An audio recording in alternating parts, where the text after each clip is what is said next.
Dear listeners, before we begin this story, drop a few words in the comments where you listen from. And if you have any ideas on how to make the channel better, feel free to do so. Now let's get down to business. My name is Ilya. I'm 34 years old. I work as a manager in an IT company in Moscow. And on Tuesday at 1:47 a.m. my phone vibrated from a message that hit me harder than a hangover after a corporate party.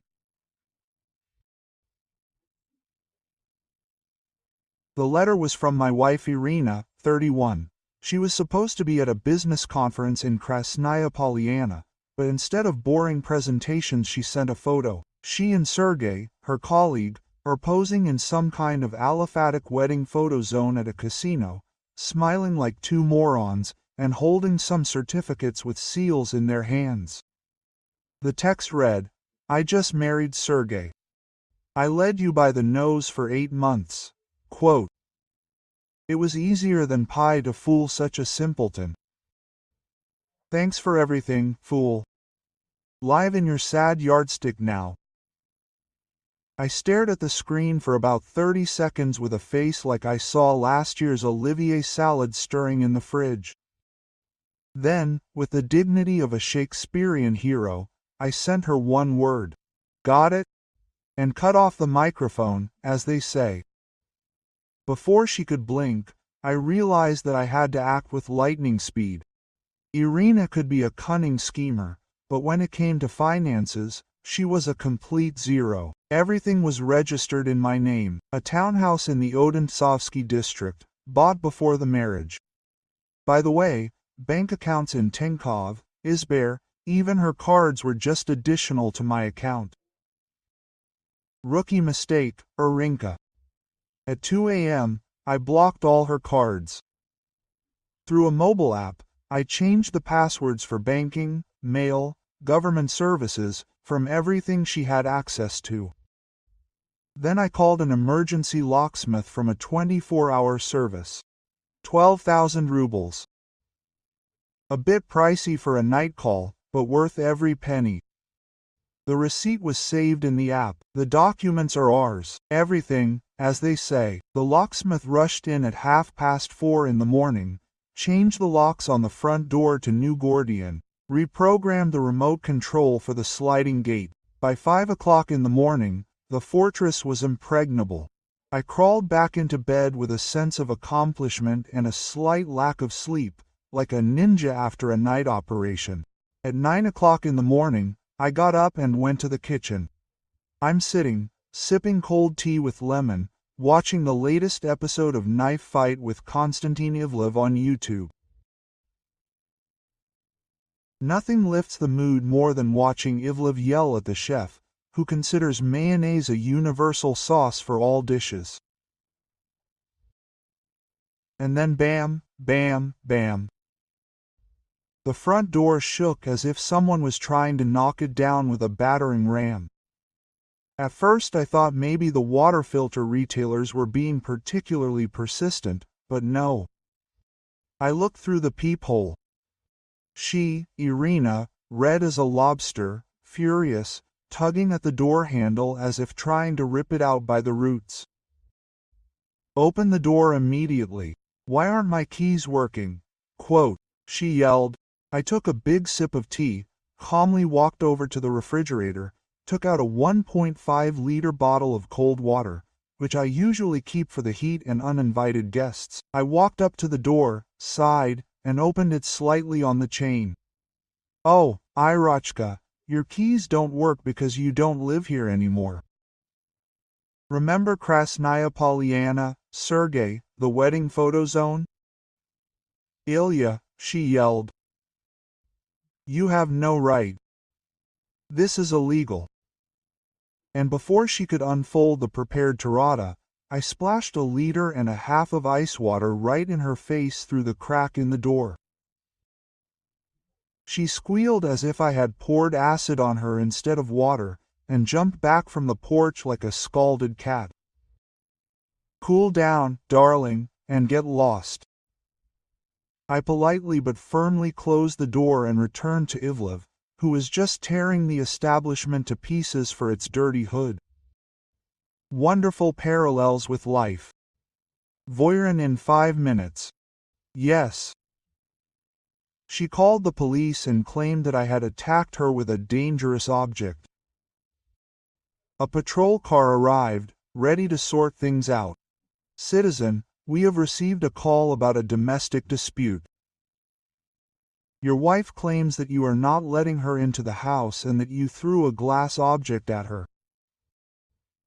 Technically, she is already an ex-wife, and it was a plastic bottle of water. Regular mineral water. They asked to see the camera footage. It's a good thing I recently installed a video intercom with a motion sensor. Thank goodness I have the foresight to do so. She is watching the footage. She is pounding on the door. I calmly pour water on her. She waves her arms like a wet chicken. Citizen, this is not an attack. This is cooling off, said the elder, trying to keep a straight face. I showed her the phone, and look, she is no longer my wife. Last night she married someone else.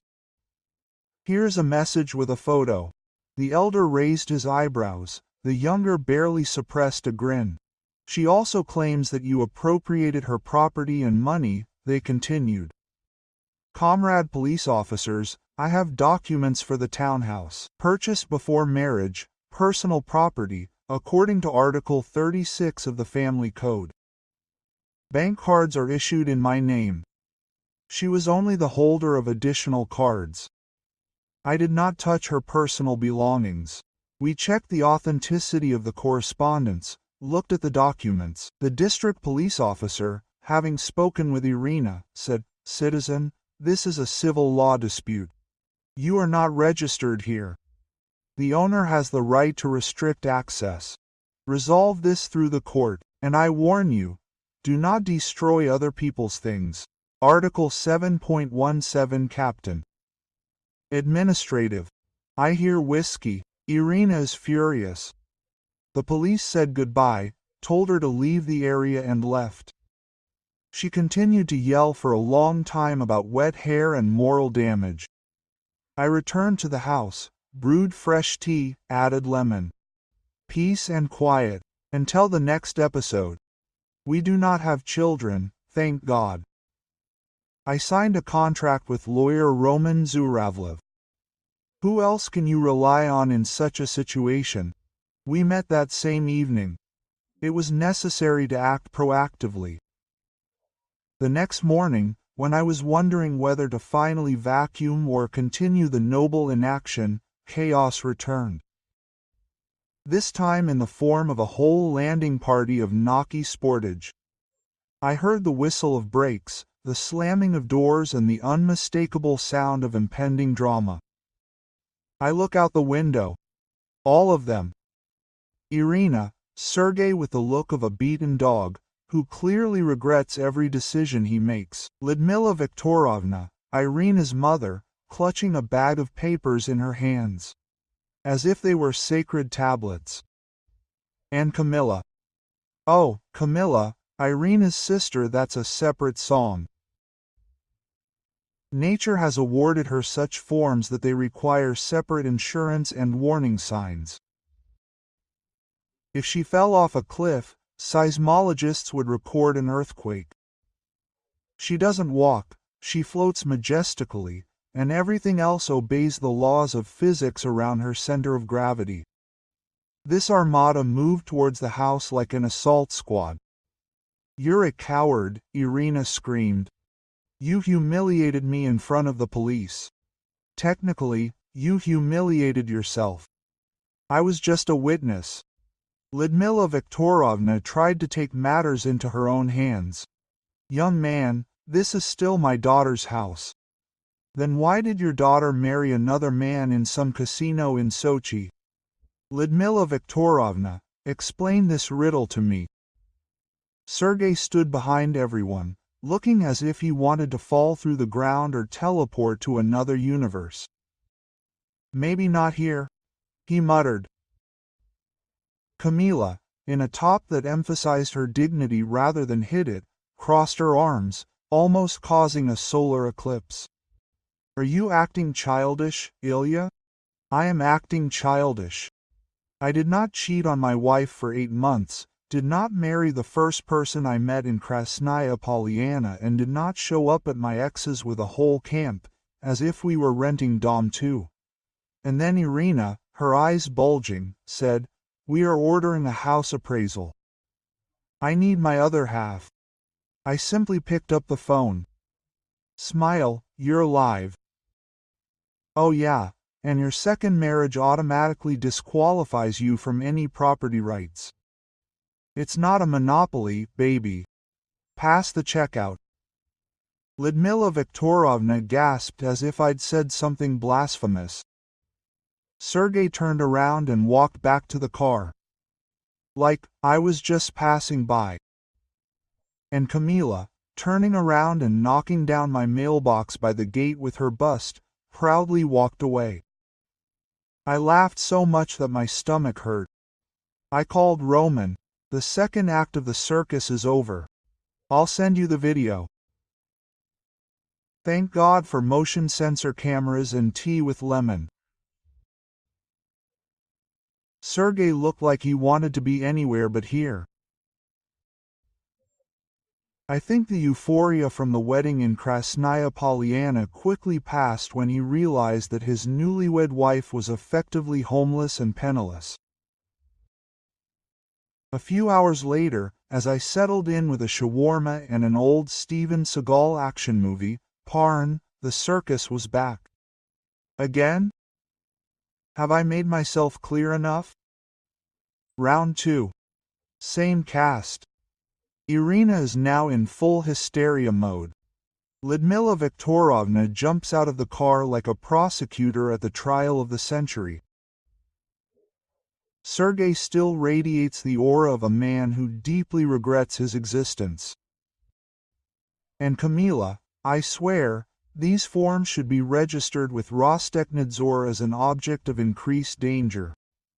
She emerged from the car 2 seconds after everyone else.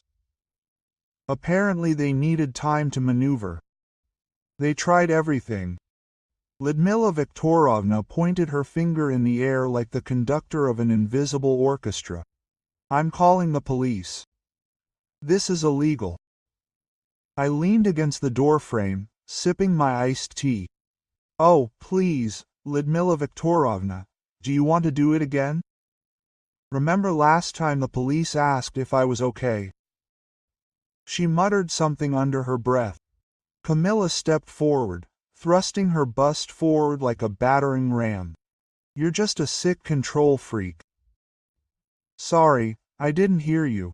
I was distracted. How should I say this? Gravitational anomaly. Is that your own postcode or a life jacket?" Sergei, poor naive Sergei, decided that this was his moment to shine. He tried to puff out his chest and act like an alpha male, although it was obvious that he had been dragged here against his will. "Listen, man, you're behaving inappropriately." "Oh, Seryoza," I interrupted him. "And by the way, I'm sending your wedding photos from Krasnaya Polyana to the HR department and security service. I've heard they love stories about corporate conferences that end in weddings in casinos. Especially when it comes to discrediting behavior at business events." Sergei turned as white as A4 office paper. Irina meanwhile burst into theatrical sobs, as if she was auditioning for a role in the melodrama Moscow. Tears does not believe too. "Are you kidding me?" She read. "This is financial abuse." "Oh, you mean the boxes with your wardrobe from BFRI and Glia ADNS, which I carefully packed in bubble wrap." I pointed to the garage. "You have an hour to load everything. Then I will start charging an hourly rate for storage." And then came the icing on the cake. They went to register the Gazelle, which I generously booked through Yandex Go Freight in Irina's name. She tried to pay with her card. Rejected. This is some kind of mistake, she muttered to the cashier. Try again. Rejected twice. Maybe you can call the bank and find out who paid in the end? That's right, our hero Sergey. The look on his face when he took out his Sberbank card was worth all my efforts. The soul left his body so clearly that you could document it for scientific purposes. But the most interesting thing happened later. Yesterday, my lawyer Roman Zuravlev called. Ilya, you won't believe it. Irina is trying to challenge her second marriage. She says she was drunk and was forced to. And pay attention, she wants to claim a share in your house, because formally you were still married when she left for Sochi. Roman laughed so hard that he almost fell off his chair. She herself sent you written confirmation of infidelity and attempted bigamy. That's it with her, Ilya. It's not even funny, it's fantastic. And then I found out through mutual friends. Sergey lives with his mother in a 2-room apartment in Bryalovo. He sleeps on a folding bed. He thought Irina had money. It was a real bummer. But that's not the end. Irina has launched a whole campaign on social networks, vKontakte, Telegram channels. She wrote everywhere that I was an aggressive abuser who drove her into a toxic marriage, and she was forced to look for love on the side. Lyudmila Viktorovna and Kamila actively spread this. Some of our mutual friends even believed it. But Irina forgot about one thing. I have a friend Zakar, our techie, a genius in IT. He helped restore an interesting correspondence between Irina and Sergey on vKontakte over the past year. There she bragged about how she plays the long game and saves money before leaving. My favorite message: he is such a sucker. I have been transferring money from the card for groceries to my account for several months now. I will soon save up for our wedding, honey. Yes, about that very card for groceries. It was my additional card that I gave her for household expenses. I showed her the statements. She withdrew cash supposedly for food, but spent a maximum of half. God knows where the rest was. I posted screenshots, and her whole legend fell apart like a house of cards. Then came the height of idiocy. First, she persuaded my father to call my boss. Imagine, a grown man calls and says, "Your employee is bullying my girl," as if we were at school and I was pulling her pigtails. My boss Andrei Petrovich, who was following this whole story like a TV series on Kinopisk, politely advised him to take his problems to the competent authorities. Corporate language for get lost, Grandpa. The next episode is at 5 o'clock in the morning with screams at the door.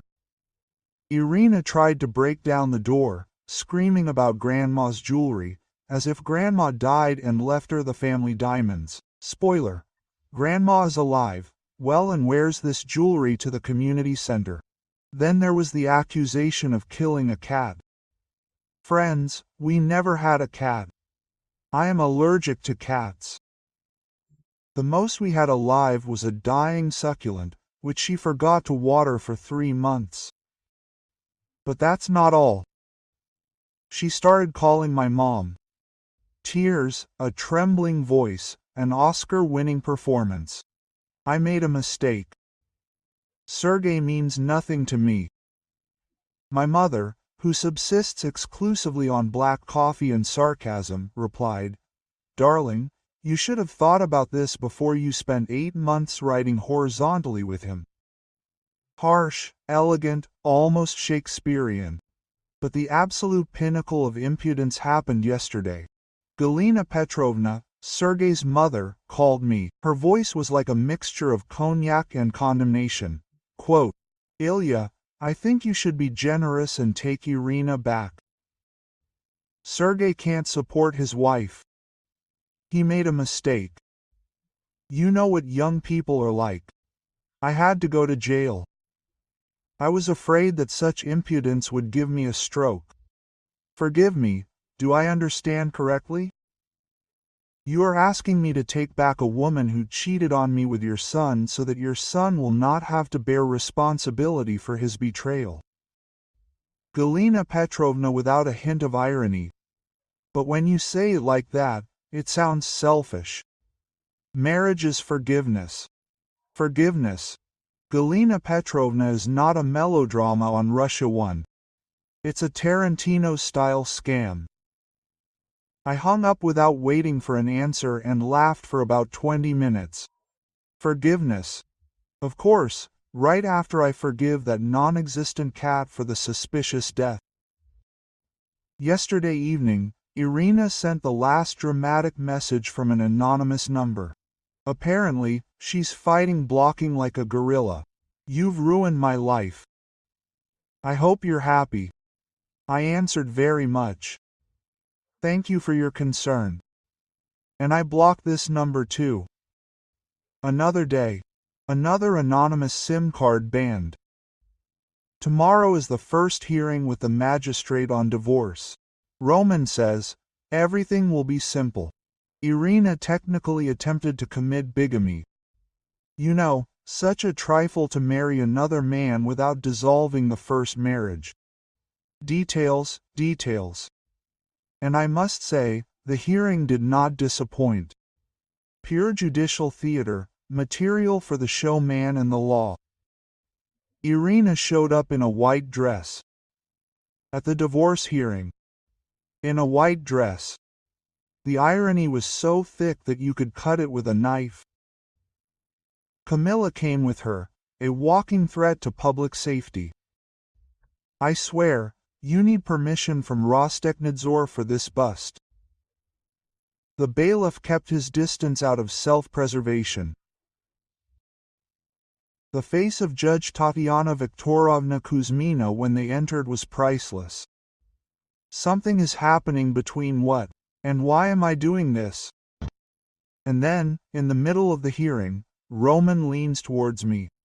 Listen, do you have Camilla's number? I blink. What? Sorry. Well, I have a theory. To be strangled by such assets. Seems like a pleasant death. I just look at him. You represent my interests in the divorce proceedings and hit on my ex's sister. I'll rip off 20,000 from the account. I gave him the number. Listen, don't judge. It's 20,000 and moral compensation. If he is destined to die, let him die happy. The hearing was adjourned. I left feeling like watched a reality show of his own production. Irina's lawyer tried to trump at the last moment. They say that the marriage in Sochi does not count because Irina was under emotional pressure. Allegedly, she is a fragile flower, confused by Sergei's promises. What exactly Sergei could promise, besides a thin beard and a meter card, remained a mystery. The judge leaned forward. What exactly do you mean by coercion in this context? The lawyer with the confidence of a poor student at the board. Sergei promised her, made her believe that divorce was the only way out. Then Roman stood up, inspired by justice and a triple from the press. Your Honor, I have 69 pages of correspondence from V. Contacta. Yes, exactly 69. Shows how the defendant spent a year planning her escape to Sochi. He threw the printouts on the judge's table, like a trump card in preference. The judge began to leaf through them. Her face changed from professionally neutral to slightly disgusted, and then to barely restrained laughter. Ms. Gorshkova, the judge cleared her throat. You wrote that, I quote. I can't wait to see his stupid mug when he realizes that I screwed him over completely. Irina turned the color of a boiled lobster. This is taken out of context. I couldn't resist. And what context does this improve? Were you playing Monopoly? Dead silence. The judge banged her gavel. The marriage was dissolved. Irina left the courtroom with the personal belongings of her cinema, for which she still had to pay a lot and nothing else. She was not assigned any alimony. This is generally rare in our courts. She has no children.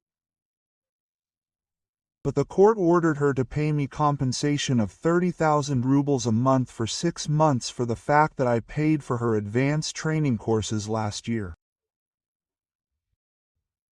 Only 180,000, but the fury on her face was priceless. Roman and I left the courthouse in high spirits, enjoying this a small legal victory.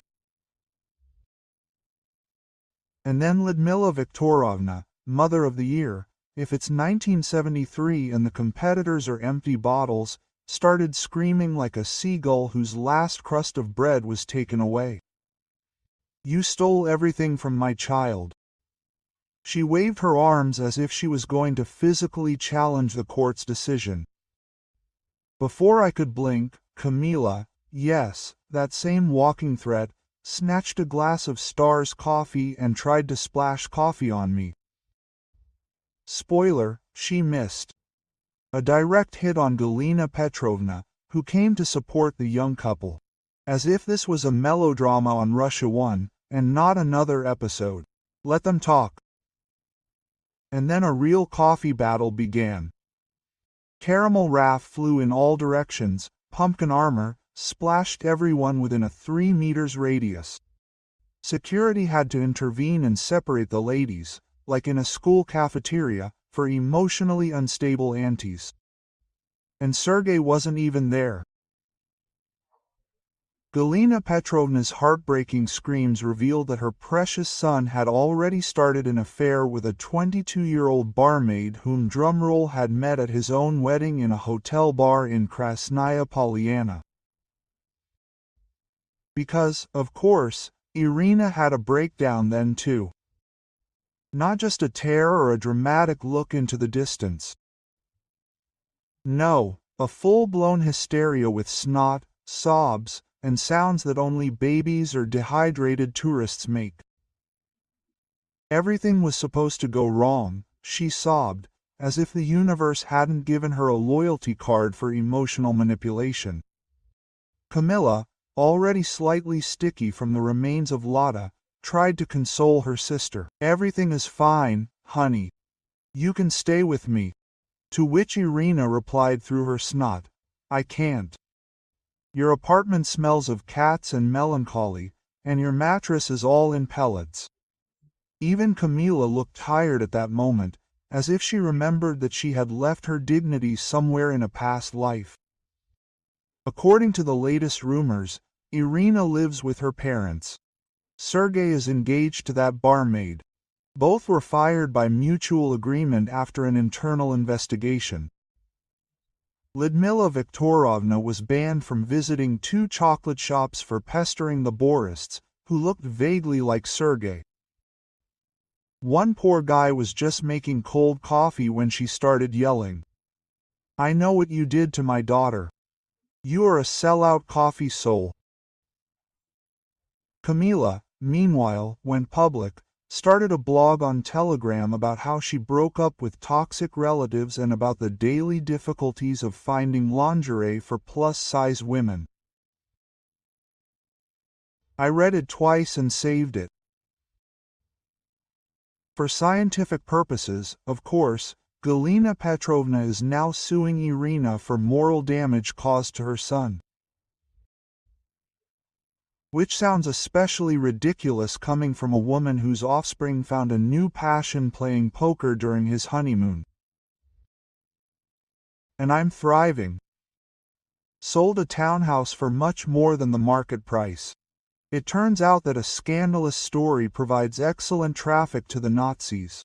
Moved to an apartment in the center with concierges, security and zero chance of ambushing exes in the bushes.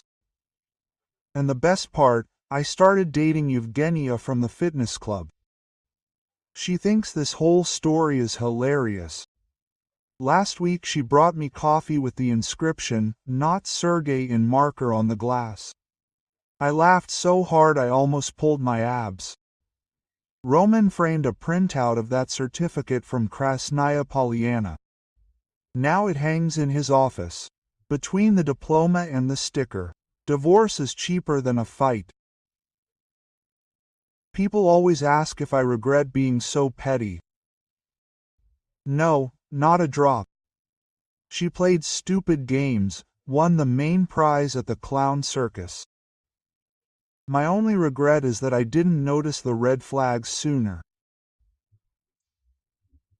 Like when she told me her ex was crazy because he changed his Kinopisk password after she cheated on him. I should have guessed right away. If you defend cheating with passwords, you're not a wife, you're a walking violation of the user agreement. So yeah, I'm doing great. More than Irina, if you're listening, and let's be honest, you are, you've turned monitoring this channel into a full-time job, a little warning. Sergey's mom called you a greedy gold digger at her book club. Right between discussing Anna Karenina and the third bottle of Prozac. I think you should know. And I say this with care and concern. I think Camila is developing gravitational chest collapse syndrome. Don't Google it, I made it up. Yes, I used a neural network to name a fake disease. I'm glad I'm using it for good now. Sue me. Although no, Irina already tried and lost with a vengeance. We're breaking the fourth wall. Zhenya and we're very close now. She's officially moved in. And let's just say the girl has black belt skills in certain areas. Had to retire my collection of bachelor's assistants. They served well, but their time had passed. And as for Sergey's fiancée, that barmaid, she dumped him as soon as she found out he was already married to my ex. Plot twist. Her brother gave Sergey a parting gift in the form of a fist before throwing him out the door. Moral of the story: lie, cheat, try to marry too. And you'll end up with a black eye, a bag of frozen dumplings instead of ice, and not a single ride home. Roman. By the way, he used his charms on Camila. Lately, he's been taking her to budget UNCAT hotels. A good lawyer, but likes to save. Honestly, imagining them together gives me goosebumps. How can you maneuver in bed with such assets? Roman then called as if I had given him eternal youth. His exact words are the best experience in my life. A few days later, Roman sent me a copy of a new application from Irina. In the reason for divorce column, she wrote, "Ready? Temporary insanity. You can't make this up." Quote, "The jokes write themselves." Dear listeners, if you laughed, let me know in the comments. And don't forget to like, share and subscribe.